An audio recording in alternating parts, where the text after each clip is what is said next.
Hi, I'm Barry Craig. Welcome back. When you were a kid, did you build model airplanes? I did, including one like this, a Soviet MiG-17 fighter jet. So you can imagine my surprise when I was leaving school the other day and heard a jet engine noise and looked up in the sky and expected to see one of these Lear jets, but no, it was this Soviet MiG-17 streaking through the heavens. The MiG-17 was a souped-up version of the Soviet MiG-15. The MiG-15 became famous for battling U.S. jets, notably the F-86 Sabre, during the Korean War of the 1950s. American pilots were impressed with the firepower, speed, and maneuverability of MiG-15s, which the Soviet Union supplied to China and North Korea. MiG-15s were still rolling off assembly lines in the Soviet Union when work began on an improved version of the fighter. The new plane was the MiG-17.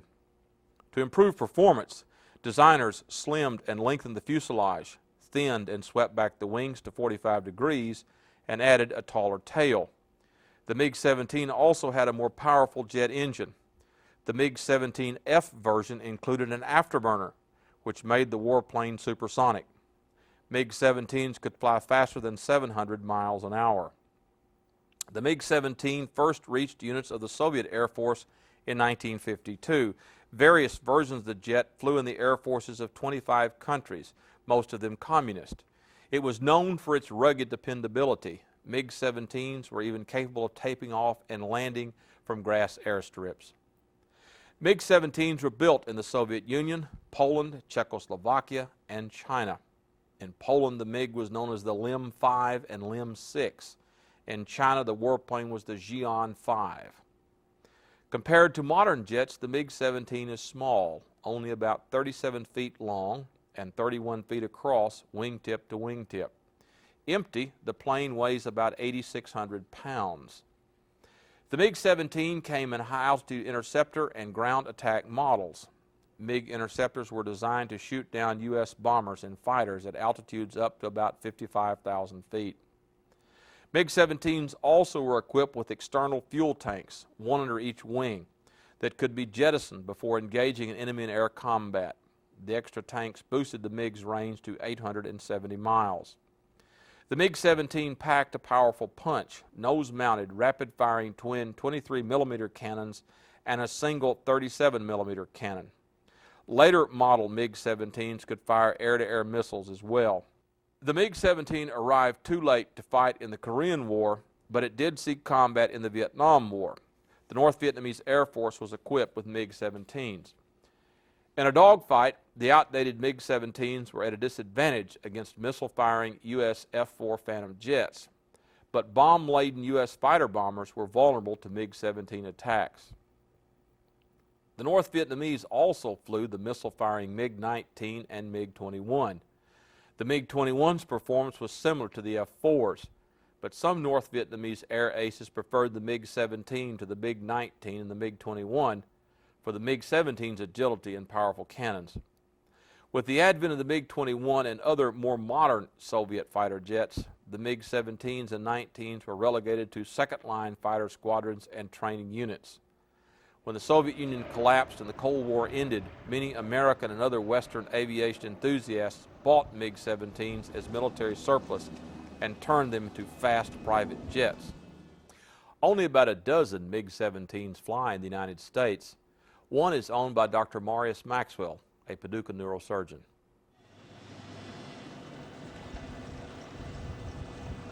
The most obvious question: how does a Soviet jet fighter and an English-born neurosurgeon find love in Paducah, Kentucky?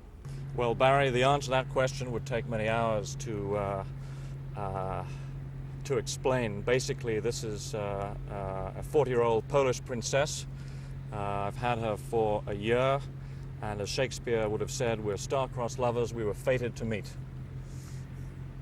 Tell us a little bit about the history of the plane.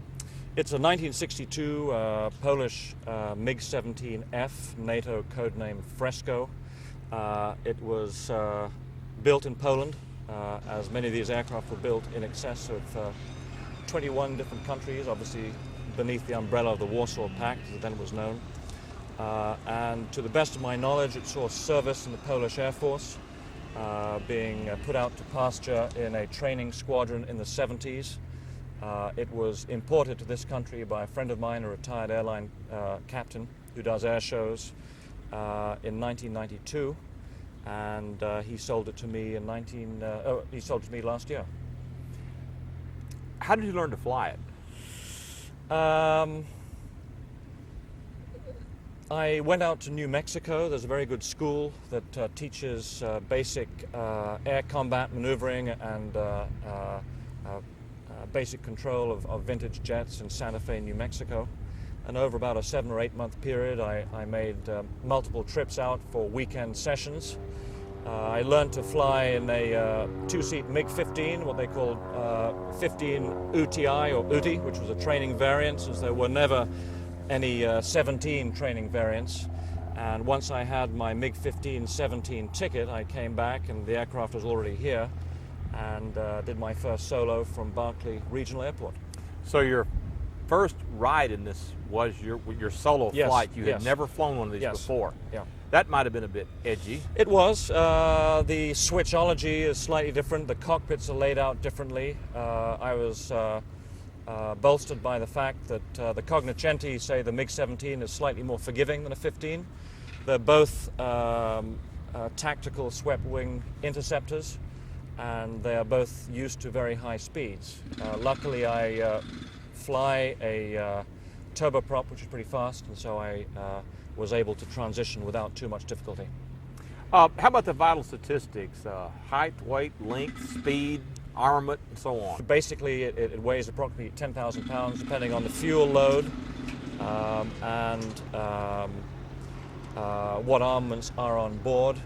This aircraft was the LIM 5 variant, which was a tactical fighter interceptor.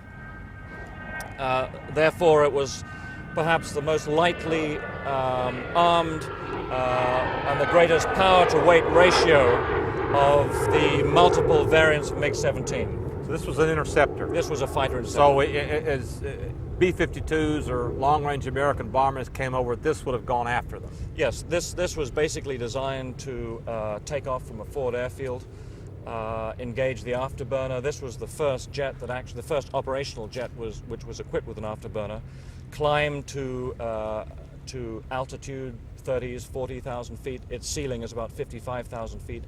Engage the enemy, possibly dogfight with US or other NATO forces, and then return to ground for refueling. Obviously, in this generation of jets, there was no mid-air refueling, which is de rigueur now for contemporary aircraft. Mm-hmm. And so a pilot in the back of his mind always had to have his fuel burn very closely computed.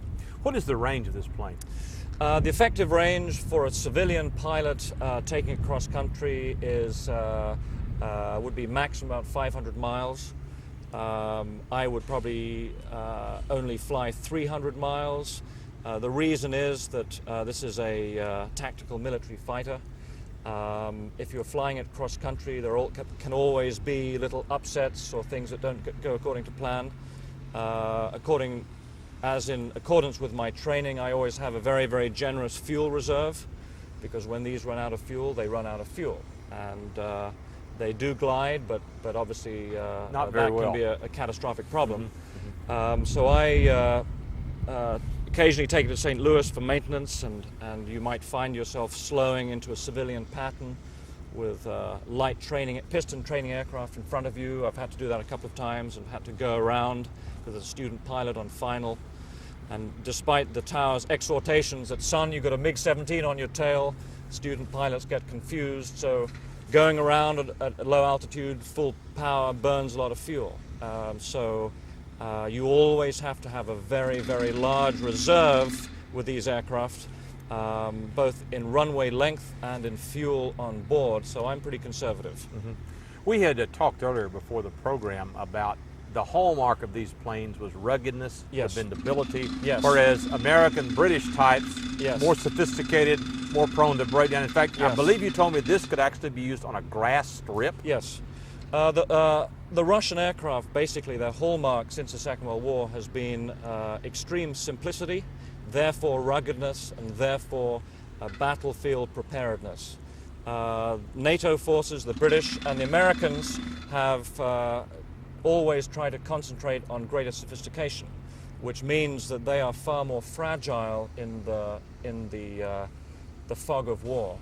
MiGs were operated off grass fields. There's in fact a little hole in the nose through which you can put a chain, and they can be dragged around by tractors.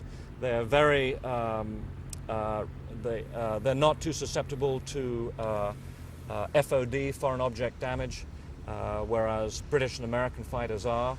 So all in all, they are extremely rugged, and their service record is pretty exemplary because of that. Compared to, say, an American contemporary of this, but what, an F-100 Super Sabre or something? Yes. Compared, how does this one fly compared to an F-100? More difficult? I don't have any time in F-100s. The MiG-17 was the first afterburner equipped aircraft to see service, and the F-100, I believe, was the first Allied aircraft. I believe the F-100 is a delightful aircraft to fly. I do have some more operational knowledge about an F-86 Sabre, which is a non-afterburner variant. And friends of mine who own them basically tell me, always moan and complain about what beast they are to maintain. Highly complicated systems, which actually makes them quite dangerous. The MiG-17 has hydraulic boosted controls, which means that if you lose hydraulic power, they're still eminently flyable. F-86 basically has hydraulic powered controls, and if you get a cannon shell into your hydraulic feeder tank and you lose hydraulic pressure, the stick sets in concrete. Solution, you bail out.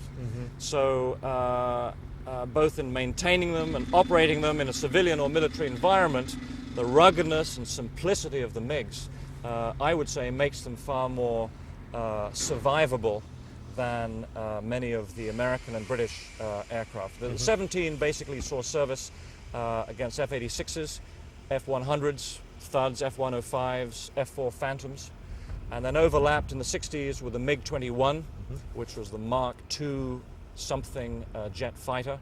But despite its far greater power and climb, many pilots still would choose 17s for their squadrons, and they would still they'd still launch 17s because, as a dogfighting aircraft, it was far more nimble than a MiG-21. Let's have a look at the plane, shall we?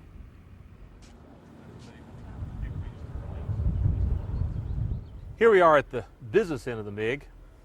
Two 23mm cannons, a 37mm cannon, gun camera, and intake. Explain this for us. As we explained, this is the LIM-5 variant of the MiG-17. This is the tactical fighter interceptor. The Americans used machine guns. I believe I'm right in saying the F-86s were equipped with 50 caliber machine guns, which is relatively lightly armed. These, as you pointed out, 37, 23mm exploding cannon shells were lethal armaments, far greater range. And basically this represents the last era of pilot skill-driven dogfighting. The next generation was F-4 Phantoms, MiG-21s, which, although they were gun-armed in the case of the 21, more operated without line-of-sight combat, missiles, air-to-air missiles. This, as you pointed out, is the gun camera, which recorded the kills.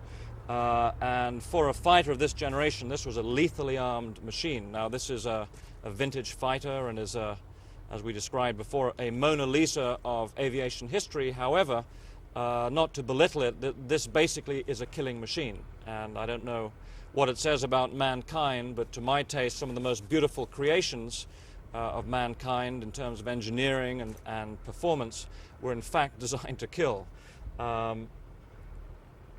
So that's basically the full armament of this variant. Other variants had ground attack rockets, but this was the last generation of aircraft in which fighter pilots had to be gifted in order to kill and to survive. And this is basically a flying gun. Yes. And as you pointed out, in the modern jets, it's Yeah. stand off at a distance and fire Correct. a heat-seeking missile Correct. at someone. Several at multiple targets.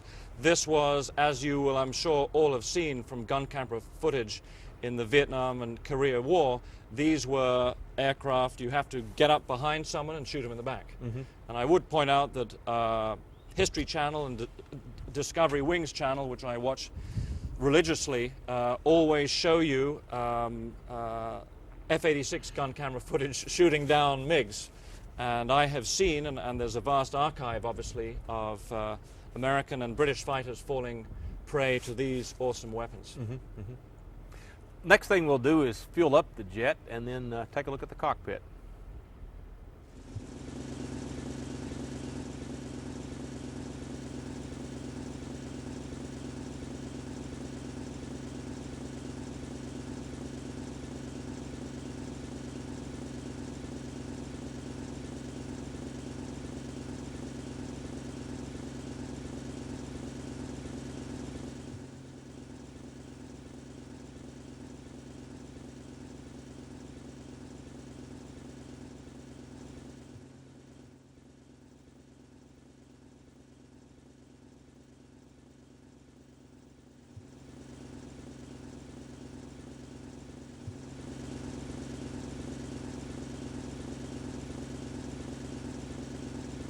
Okay, here this is the best office in the world in the cockpit of a MiG-17. Basically a standard MiG-17. It's got a GPS up here for navigation. Otherwise, most of the instruments are in standard original Cyrillic script with a English translation, since my Russian is not very good. Stick, gun button, different gun buttons to select different cannon. Gun camera switches, throttles are here on the left, afterburner switches, basic engine gauges, fuel gauge, raw RPM, EGT, temperature of the turbine, the jet, fuel pressures, and then navigational instruments to the left. Airspeed indicator, which as you see goes up to Mach 1.0, which is about 650 miles per hour at sea level, give or take. As we said, the braking system of the MiG is critical. It's pneumatic. That's why I filled it with nitrogen before. We've got our main system pressure gauge here, and we've got an emergency, in case we have a leak, I can open the emergency stopcock. And as I may have explained, it is ejector seat equipped, but since the first generation of ejector seats were purely ballistic, blew you out of the cockpit, there's a high incidence of spinal injuries. So I have a parachute, so in the event of catastrophic malfunction, I would elect to bail. And that's it. So what I'm going to do now is go through my startup sequence. We've got a GPU attached, and we'll taxi out and give you a little air show.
Perhaps nothing better symbolized the close U.S.-British alliance in World War II than the P-51 Mustang fighter plane.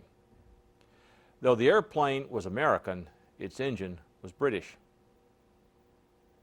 According to the Illustrated Encyclopedia of Military Aircraft, the hybrid Mustang was perhaps the best fighter of all in World War II. Even before the U.S. entered the global conflict in 1941, the U.S. was helping the British war effort. In 1940, the British asked the North American Aviation Company to build the Curtiss P-40 fighter under license for the Royal Air Force. North American proposed an alternative. The company would design its own fighter. The British agreed on one condition: the prototype had to be finished in no more than 120 days. North American beat the deadline. The Mustang was born. The British were disappointed with the plane's performance. Its liquid-cooled Allison engine made the plane too slow. The British yanked out the Allison and replaced it with the Rolls-Royce Merlin, also liquid-cooled. The Mustang was an instant success. Designated the P-51B, the Merlin-powered Mustang could fly faster than 400 miles an hour. Thousands of Mustangs were built in the United States. The Rolls-Royce engine was produced under license stateside. In 1944, a streamlined version of the Mustang appeared with a bubble canopy, which afforded the pilot excellent visibility. Designated the P-51D, it was the most famous version of the famous fighter. Its top speed was an astonishing 437 miles per hour. No World War II fighter was more versatile than the Mustang. The reach of the fighter was legendary. Auxiliary fuel tanks boosted the plane's range to 950 miles. The P-51 became the main escort fighter for long-range U.S. B-17 and B-24 bombing missions over Germany.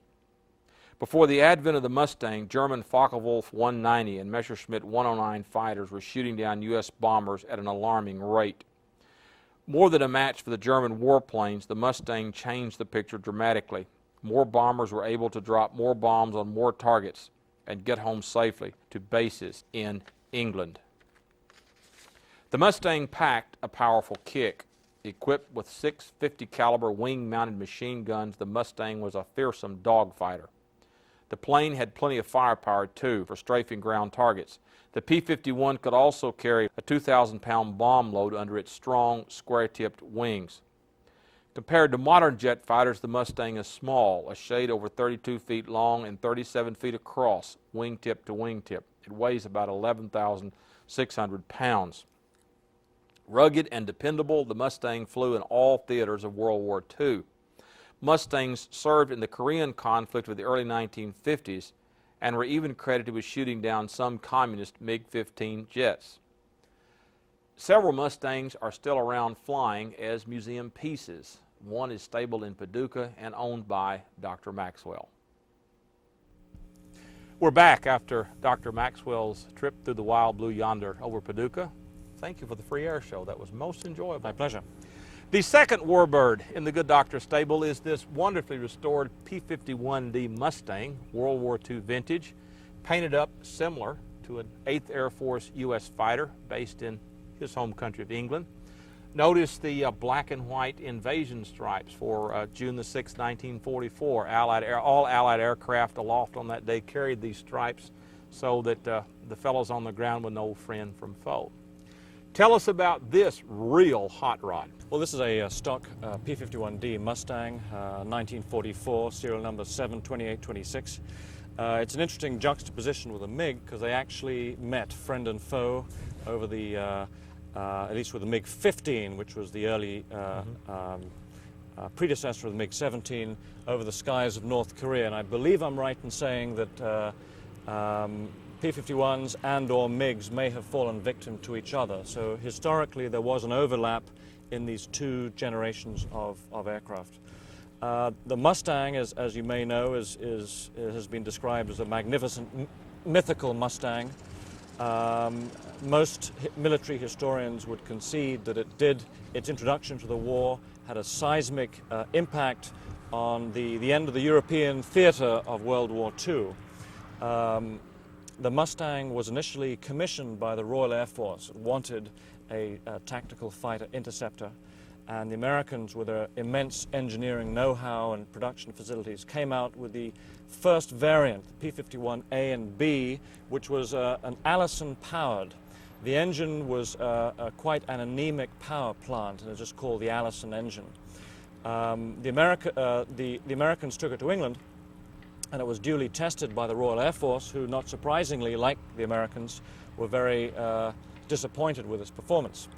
And an English engineer, someone had the brilliant idea to marry the P51 Mustang with the then legendary power plant Rolls-Royce Merlin 3C. Which was the engine in the Spitfire. In the Spitfire, the hero plane of the Battle of Britain. Correct. The hero plane in the eyes of Hollywood, but the Spitfire and the Hurricane actually Right. were both war horses. The Spitfire was prettier and therefore made it to more movies. The Mustang was then mated to this tremendously powerful, high-altitude performing engine and came out with the P51D variant. This then made it certainly equal, if not better, than German's best. P51D was equivalent to the Focke-Wulf 190. The D then became, the P51D variant rapidly became the quintessential long-range escort for the great bomber formations, which at that time were pounding German-occupied Europe and even Berlin. The escorts up to that time in the year, and we're actually talking 1943 and 1944, were P-47 Thunderbolts, which were a fabulous radial engine aircraft called the Jug by its fighter pilots, legendary for ground attack, huge radial air-cooled engine. However, due to its fuel consumption, it had to turn back early into the mission of these massive super fortress formations of the 8th Air Force as they went to Schweinfurt and Berlin to pound their targets. That meant that, as I'm sure you've seen many documentaries relay, that the bomber crews were suddenly abandoned somewhere over Paris to the marauding squadrons of Luftwaffe, Messerschmitt 109s and Focke-Wulf 190s, which basically had a field day with these formations. The B-17 was heralded as an invincible bomber. Of course, it was not. The Germans very rapidly modified their tactics. The B-17 was bristling with machine gun pods, 50 caliber Brownings, nose gunners, tail gunners, belly gunners, rear gunners. Waist gunners. Waist gunners. Yeah. The Germans then quickly modified their aircraft as they developed them to make them cannon firing. And these exploding cannon, as you see with the MiG, were far more lethal. It means that you could score effective hits at far longer range, and instead of hosing your enemy down with 50 caliber fire, one good hit with a cannon, exploding cannon, would basically take a wing off or take the engine out.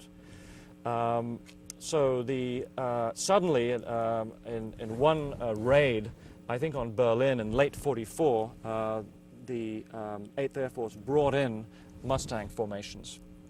And the Mustangs were equipped with a long-range fuel and drop tanks, about 100 gallons under each wing, which would give it an effective 7-hour range, which was tremendous. So the crews would take off. First, the bombers would depart. The crews, the fighter squadrons would take off from Duxford and other bases in England. After the formations had made their bomber streams, would then converge on them over the channel and would use their drop tanks right into Germany and would basically eject their drop tanks when they saw bogies, when they saw the enemy. And at that time, they would use all the external fuel, bang off the drop tanks, and then engage. So the Mustang, many military historians concede, based on diaries of great American and British strategists, that the air war would not have been continuable at that point. The losses in some of these raids were 30%.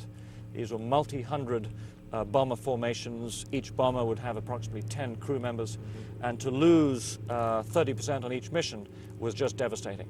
So they would have had to have changed tactics. So I don't think anyone would challenge the notion that, but because the Mustang would suddenly be able to escort these bomber formations into Berlin, it quite decisively changed the course of the war. They were able to engage Germany's finest, the Messerschmitt 109s, the Focke-Wulf 190s, and basically beat them in many instances. By that time, Germany's fighter crews were being depleted. Unlike American and British fighter crews, which I believe were rotated after a certain number of tours, they went stateside. The Germans continued to fight, and therefore, as a standard probability, their aces were gradually killed. And as the war passed on, they were replaced by novice airmen, which fell very easily to the guns of the P-51s. Mm-hmm. Most of these old Mustangs have nose art. Yes. This is Old Boy. Yes. Why was that popular? Why do the guys like to do that?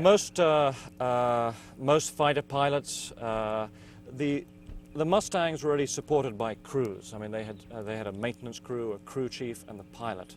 And the crew chiefs often regarded the Mustang actually as their aircraft. They would just lend it to the fighter pilot for the duration of his mission, and then would reclaim it. And amongst the crew chiefs, there were a number of very gifted amateur artists. And so many of the Mustangs, I think you pointed out that the Allied fighters didn't really have nose art. I think it was largely an American phenomenon. Glamorous Glen was Chuck Yeager's famous mount. There are many, many famous Mustangs. I plan to repaint this in time, probably to capture an authentic Mustang nose art, perhaps a reclining nude. But at the moment it's Old Boy. It's only been Old Boy. This Mustang is actually an original 1944 Mustang, and it's only been Old Boy, I believe, for a mere 10 or 15 years, which is a very short period of time in its life. We'll take a closer look.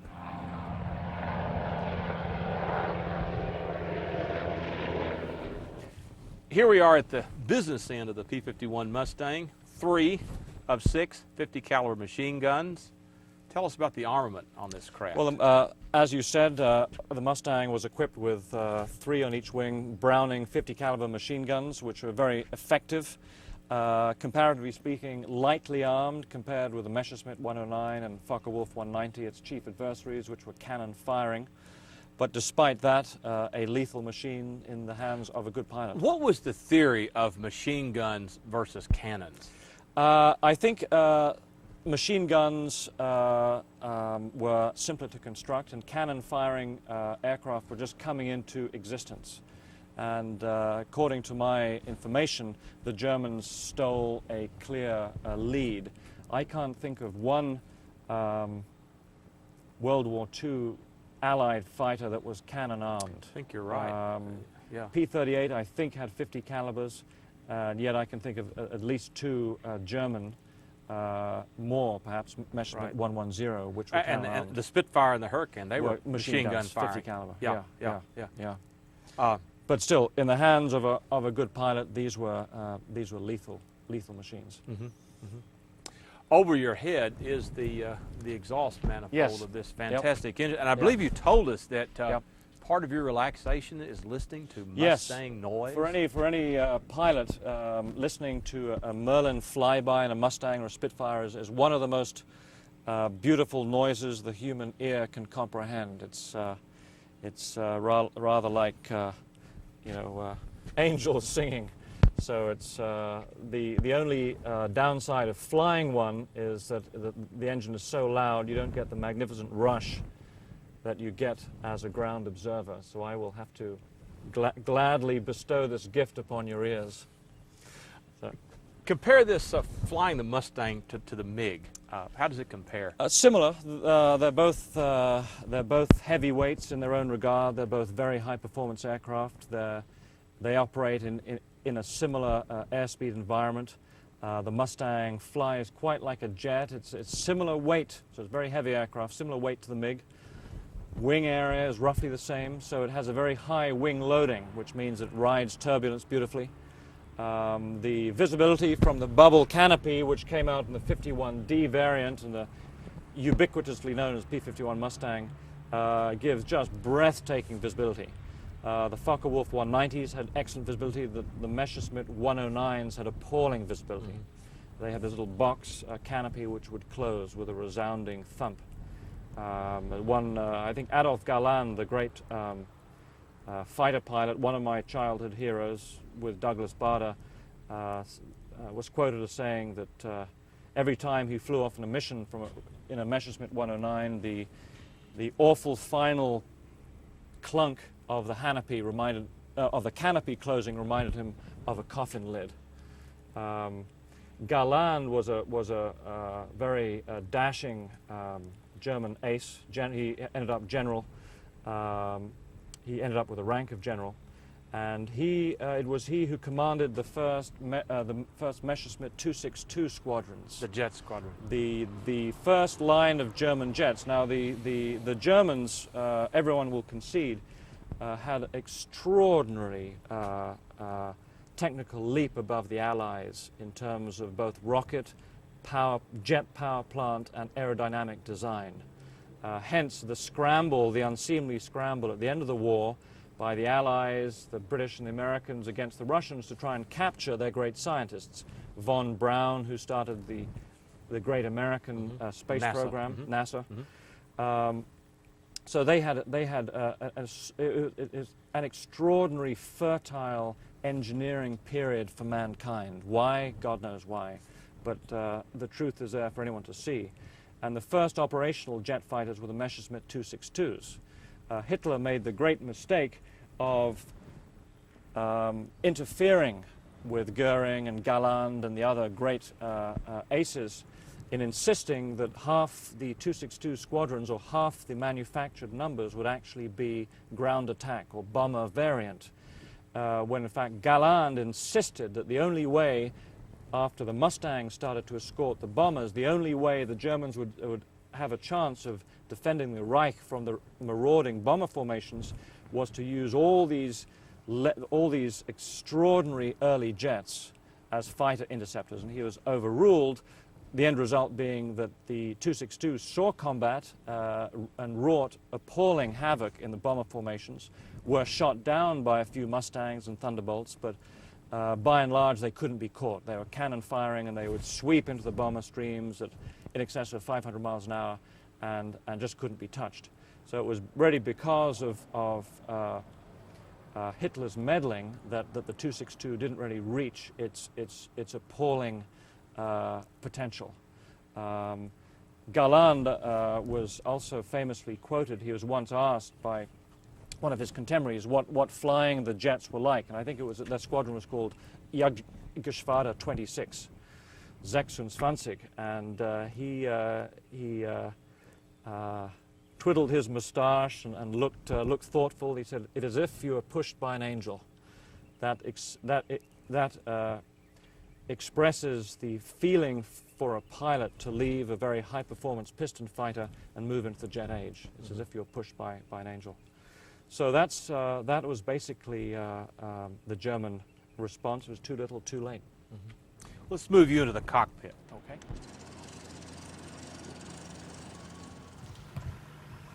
Looking at the sinews of this magnificent warhorse, the bare sinews.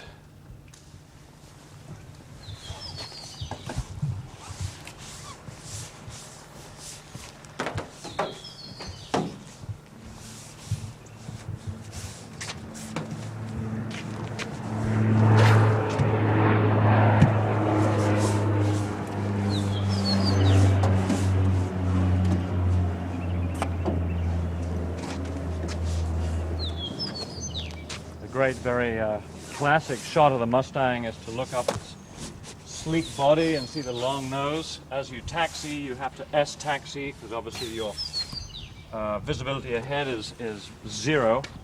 So you have to, as you taxi out, you snake from side to side. These are the ammunition trays for the machine guns. Obviously, this is now just used as luggage space. Always make sure those are closed.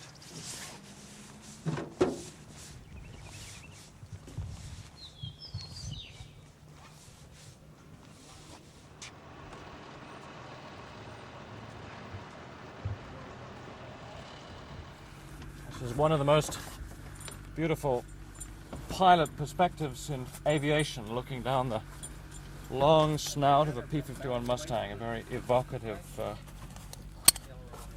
view to have. I feel very fortunate, humble and fortunate to have the chance to fly this beautiful machine.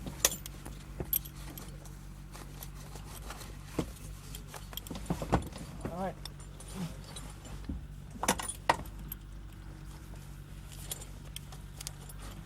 Chute comes on first, shoulder harness comes on second. Make sure she's not twisted. Belt comes on next. And this other strap comes on.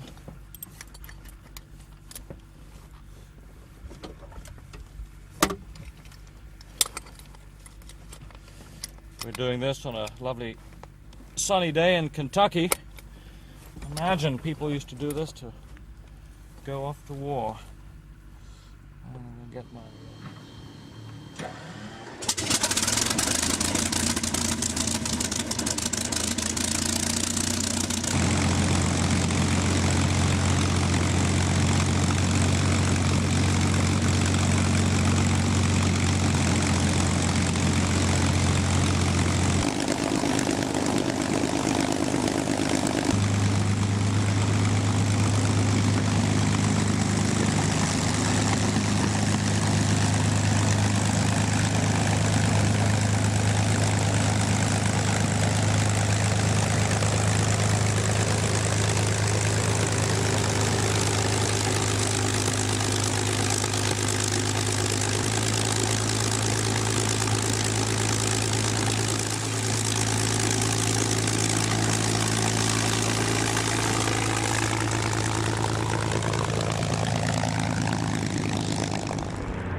The end of another great flying day.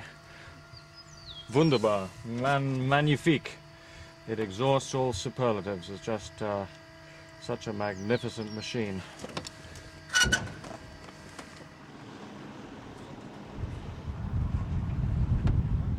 Thanks for joining us. I'm Barry Craig, and thanks to Dr. Marius Maxwell for showing us this terrific P-51 Mustang and his MiG-17. My pleasure. Join us next time. Thanks.